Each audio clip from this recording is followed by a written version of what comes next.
સુરતમાં 6 વેપારીઓ પાસેથી 1 કરોડનો યાન ખરીદી કરી ઠગાઈ કરનાર બેની સચિન જીઆઈડીસી પોલીસે ધરપકડ કરી છે।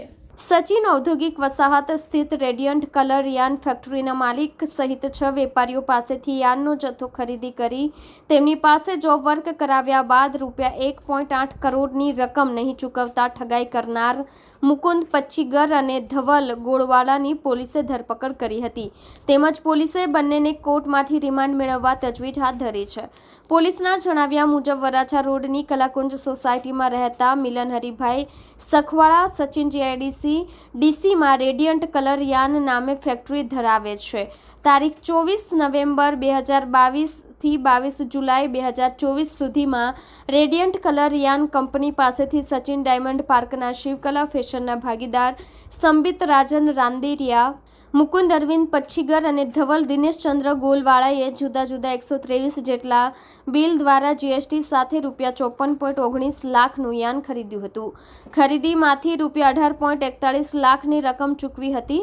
₹35.77 લાખ ચૂકવવાના બાકી રાખ્યા હતા। એ ઉપરાંત શિવકલા ફેશનના ભાગીદારોએ Shreeji yarn India Gurukrupa rayon અને શ્રીજી ફિલામેન્ટ પ્રાઇવેટ લિમિટેડના ડાયરેક્ટર રાજેશ જીવણભાઈ સુદાણી પાસેથી 47 બિલ મારફતે 29.42 લાખની ખરીદી કરી, જેમાંથી ₹17.62 લાખની રકમ ચૂકવી ન હતી। એ સિવાય પણ અન્ય 5 વેપારીઓ પાસેથી ₹1.32 કરોડનો યાનનો જથ્થો ખરીદી કરી તેના પર જોબ વર્ક કરાવ્યું હતું। આ પેટે ₹44.82 લાખ ચૂકવી ₹58,31,740 બાકી રાખ્યા હતા।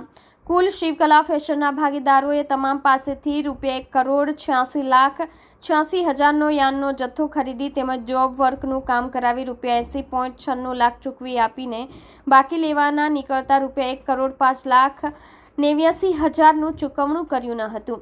ઉઘરાણી કરતા વેપારીઓને ખોટા વાયદાઓ આપીને વધુ યાન આપો, હું ધંધો શરૂ કરીને બાકી પેમેન્ટ ચૂકવી દઈશ એવી લાલચ આપી હતી, પરંતુ વેપારીઓએ લાંબા સમય સુધી રાહ જોયા બાદ તેઓને પૈસા ચૂકવવાની દાનત ન લાગતા સંબિત રાંદેરિયા, મુકુંદ અને ધવલ ગોલવાલા સામે સચિન જીઆઈડીસી પોલીસ મથકમાં ફરિયાદ નોંધાવી હતી।